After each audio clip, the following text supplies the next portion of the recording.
Yo, what's going on, guys? R.I.Pierre here, using that max power return on YouTube as usual, and today we are here with GPC week 4. So I'm not gonna do like the team builder and stuff because I don't have the time again. What is it? It's half an hour until 7, which is midnight GMT, but whatever. I didn't have time to do it earlier, so we're gonna do this now, and then hopefully my computer doesn't kill me because anything above 10 minutes it likes to take 7 years to render, but those are my issues. So anyways, you don't want to hear that. So looking at his, well, first and foremost, look at the New Jersey Jumpluffs, Chris, a friend of mine, and my opponent in this match. His links will be in the description below. If you want to go check him out, you should go ahead and do that, please. And what else? I think that's all I really wanted to say. So we can go over here, click over here, and look at his team. Oh, it's right here in the middle, cool.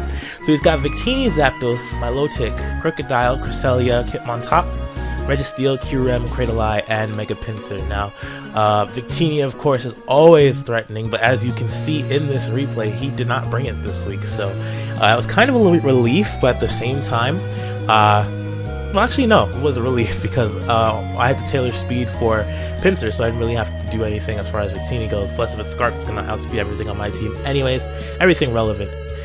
So there's Zapdos, Milotic, of course, which I was pretty sure they would be around. Crocodile, Cresselia.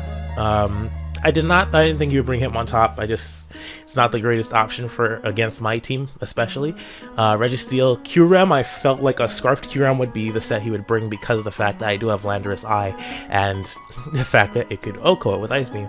And then there's Mega Pinsir.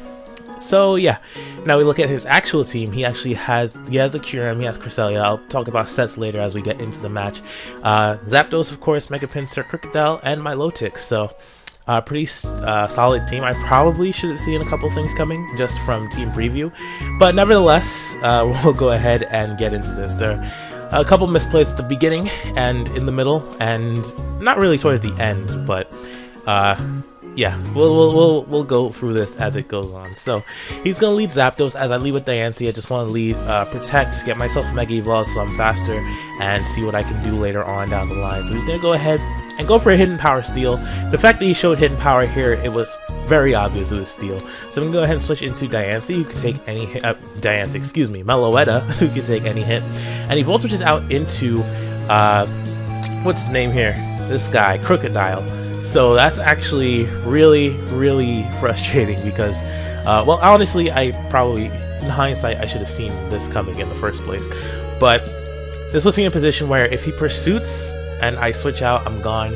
And if he, oh, by the way, this is a physical Assault Vest Meloetta. So I have Relic Song, Close Combat, Stone Edge, and Knockoff because I felt like it did a lot more to his team. Knockoff, of course, taking leftovers off of his, or whatever item he has on Crest, off of that. Stone Edge for both, as Stone Edge just hits everything rather decently except for a Crocodile, of course. And then yeah, I felt like physical Meloetta would benefit me more in this match, so I decided to bring her. And yeah, so this is a misplay, staying in here and losing out by getting hit with this crunch here. So I lose her rather early. That's a good amount of my offense gone. So I'm gonna go ahead and do Suicune here, as he actually stays in and crunches me. I guess he was trying to get a defense drop so that he can try to KO me next turn possibly, or well, I don't think he would be able to. But nevertheless, he's gonna go into Zapdos here, and I'm gonna click Scald again. I don't get the burn here either, but that is fine. He's not leftovers, which I noticed here. So he's gonna go into Qrem here as I go into my Landorus. I started switching Landorus and on Zapdos once I realized it wasn't Hidden Power Ice. So I immediately switched back into Suicune because there's really not much that he can do to me with it. And he reveals that he is a sub-roost Qrem, so that is very frightening. So I'm gonna go for Ice Beam here, which isn't going to go through the sub, unfortunately. He's gonna Dragon Tail me out here. I'm at half. He does have Life Orb though, so he can't afford to stay there forever. I mean, of course he also has a Roost. So I end up back on Crobat here. He probably thought I was Infiltrator, either that or he wanted to pull the double switch into, not double switch, switch out into Zapdos to threaten me out, as Suicune is the most optimal play. So he goes for a Volt Switch here again, and he gets off on my Druddigon, and goes into Crest here. So he goes for Psychic. I'm just going to go ahead and get my rocks up, as I do want to make sure that Qrem and Pinsir and Zapdos have a hard time coming back in. So I'm going to Dragon Tail out Cresselia, just see what goes on. And I'm gonna go ahead and sacrifice Dredagon here, just because I didn't really need him much longer. Plus, if he decides to take him out, I'm fine with that. Plus, I can break any sub if he wants to do that. So I go into Landorus I here, and instead of... Wait, what did I do? Yeah, I went for a Rock Slide. In hindsight, I should have clicked Toxic here. Toxic, not getting Toxic on my Lodic is going to be really important. You'll see later. So I go into Suicune here, just because, you know, as he pulls a double into Zapdos. I think... Was I faster? No. I don't think I was faster. If I was, I probably should have clicked Ice Beam, but it's fine. So he goes into yeah, I definitely wasn't faster. So he goes for Defog here as I switch to the Landorus I, and he goes back into Crest. So this is a misplay on my part. Not the Focus Blast. That was my only way of hitting anyone. But clicking Toxic here, especially considering that this wasn't a leftovers Cresselia, which means that it's not going to be as defensive, and I could probably do more against it with my Diancie. Although at the same time, it's a Crest, and I don't know, man. And I completely forgot about the fact that it gets Ice Beam, so a mental lapse, but I'm not out of it just yet. I am down 6-3 at the moment, but I do have what is necessary to win this game if necessary. So I go for Moonblast here, 35%, as he goes for Psychic and does 37. He revealed after the game that he's an offensive Cresselia with Psychic, Ice Beam. I forgot all of its other moves. I don't think he ever told me the other moves, to be honest. So yeah. Take out this Cresselia, so he goes into Zapdos here. I took a very long time between turns, and I used Diamond Storm and Charity Berry, but it did not matter as I take out Zapdos. Now it's 4-3. Alright, now here, this is a very important turn, so I'm going to protect here on Diancie as he locks himself in Earthquake. So yeah, we revealed earlier that he is, of course, a Scarf Crocodile because, actually, no. I just took it upon myself to assume that was Scarf Crocodile. But yeah, it's definitely Scarf Crocodile. So I go for Protect as he goes for Earthquake. Oh, damn it. Alright, let's just go back a turn. I apologize. Alright, so did I just Protect here? No, I just used Diamond Storm. Alright, so now I Protect, like I said, and he goes for Earthquake, locks himself into it. So, looking at my team, I do have Crobat that doesn't take any damage, but Suicune is at 50% right now, so I can't switch into Suicune to take an Earthquake. So he's locked into it. I decided to make the play here because I can still win the game without Diancie. It's going to be a lot harder because I don't have as much offense. I mean, on top of that, I still have to deal with my low tick and whatnot, which is really, really, really frustrating. But if he makes a switch here, and I go for Moonblast, I can win it. But I mean, it wasn't unnecessary risk now that I'm looking at his team, because he could probably just switch into Milotic and probably not take a ton of damage. Scald in return, do whatever as I switch into Suicune, and I could keep my Diancie around. I probably shouldn't have played with it like this, but I felt like making this decision and it did not pay off. So he goes for the Earthquake and takes out Diancie. So I'm down to Suicune and Crobat against 4 Mons. And so I'm going to go into Crobat here as he can't touch me at the moment. So he goes into my Milotic here, and I'm going to go ahead and Brave Bird. Does 26%, which is okay, all things considered. But I want to switch into my Suicune here as he decides to Scald. He Scalded me this turn. Let me just... Oh no, he recovered. He recovered up. Okay, so that's fine. So what I wanted to do here was, did I click Toxic anyway? I clicked Toxic and Kyurem came out, right? Sorry, it's going slower than I'm thinking. So I go for Toxic, it gets Kyurem. That actually is very good for me because now he can't sub nicely, and I rest up here. I don't know why. I have no idea why I rested there. That was a misplay in hindsight. I mean, it was quote unquote safe, but at the same time, but he goes for Dragon Tail and he misses here, so that's actually very, very unfortunate for him. But now I'm just gonna stay in and keep chipping away, make sure that I can take him out, as Toxic plus Ice Beam damage will take him. And this here lost me the game. So I go for Ice Beam again just because it's the only thing I have to hit this, and he gets frozen. So I am really upset at this point. So I don't know Milotic's other moves. I thought it had Ice Beam, Scald, Recover, and possibly Haze because of possible Crocoon and whatnot, and the fact that not Landorus wouldn't be staying in on Milotic anyway. But like Suicune. I already said Suicune. Man, I cannot talk. But yeah, like Rock Polish, Diancie, Calm Mind Diancie, etc., etc. But yeah, so I ended up getting the freeze. I didn't know it's set, so I didn't want to click Scald here. I just wanted to see if by some miracle I was slower than my low tick. I get a toxic off on it, possibly.